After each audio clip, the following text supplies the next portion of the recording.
Hello everyone and I welcome you all to English with Sana. This is educator Sadhana और आज हम फिर से 5 सेंटेंसेस पढ़ने वाले।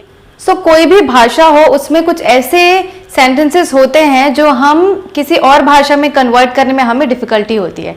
हम जैसे फ्रेंड्स और फैमिली के बीच जो है ऐसे कभी कभी इनफॉर्मली बात करते हैं कि अरे यार ऐसा हो गया, अरे यार वैसा हो गया। तो ये हिंदी में कुछ स्लैंग्स हैं, हिंदी में या किसी और भाषा में भी हम हमेशा ऐसी चीज़ों का यूज़ करते हैं जिन्हें हमें डिफ़िकल्टी होती है कि हम इंग्लिश में कैसे उसे कन्वर्ट करें।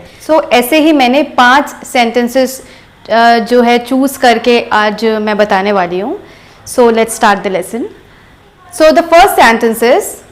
हम बात करते वक्त अक्सर ये बोलते हैं ना कि आपको क्या क्या पता है या तुमने क्या क्या देखा।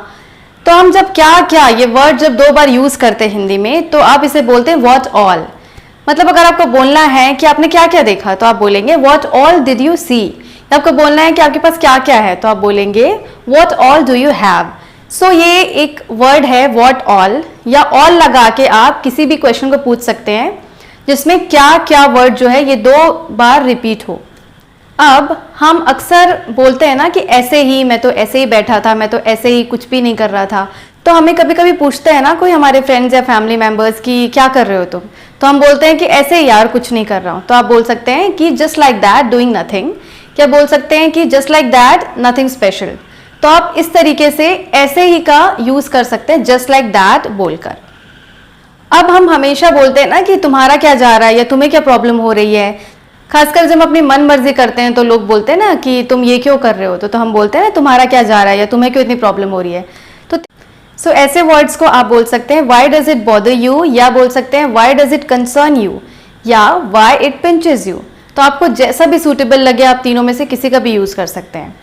और अगर आपको बोलना है कि तुम्हारा क्या जा रहा है तो ये होगा why is it bothering you. किसी भी तरीके से आप अब जो बोलना चाहते हैं वो एक्सप्रेस कर सकते हैं। अब आप कुछ चीज़ें समझाते रहते हैं, किसी को कुछ बताते रहते हैं, तो आप बोलते हैं कि ये तो तुम्हारी समझ के बाहर है, तो आप बोल सकते हैं it is beyond your grasp. तो ग्रैस्प मतलब किसी भी चीज़ को कैच करने की जो हमारी कैपेसिटी होती है, तो आप बोल सकते हैं कि ये तो तुम्हारे कैच करने की कैपेसिटी से बाहर है। तो आप ये फ्रेज यूज़ कर सकते हैं it is beyond your grasp. तो अब आपको ऐसा बोलना हो तो ज़रूर इस एक्सप्रेशन का यूज़ कीजिएगा, it is beyond your grasp. अब हम 5th सेंटेंस ले लेते हैं जो कि बहुत इंपॉर्टेंट है और अक्सर लोगों को समझ नहीं आता कि इसे हम इंग्लिश में कैसे बोलें। तो हम जैसे बोलते हैं ना कि हर कोई इसके बारे में बात कर रहा है या हर दूसरा इंसान जो है यही बोल रहा है, तो आप बोल सकते हैं every other person is talking about it. हर दूसरा इंसान इसके बारे में बात कर रहा है, या बोल सकते हैं हर कोई यही तो बोल रहा है, every other person is saying this. और अगर आपको ऐसे यूज करना है कि हर दूसरा पर्सन इंजीनियरिंग फील्ड में जा रहा है, तो आप बोल सकते हैं every other person is opting for engineering field. Hopping कि आपको ये 5 सेंटेंसेस डेली यूज में हेल्पफुल होंगे। और आपको कभी भी लगता है कि आपको हिंदी टू इंग्लिश कन्वर्जन में प्रॉब्लम हो रही है तो मुझे कमेंट सेक्शन में आप कमेंट कर सकते हैं, तो मैं बिल्कुल उसका आंसर करूंगी और आपको बताऊंगी कि किसी भी एक्सप्रेशन को या किसी भी वर्ड को हम इंग्लिश में कैसे बोलें। एंड आपको अगर ये वीडियो पसंद आता है तो आप इसे शेयर कीजिए, इस चैनल को सब्सक्राइब कीजिए। और आप अगर अच्छे आर्टिकल्स पढ़ना चाहते हैं इंग्लिश में जो आपको इंग्लिश के सेंटेंसेस बिल्ड करने में हेल्प करेंगे तो मेरे ब्लॉग का एड्रेस है talismanichange.blogspot.com।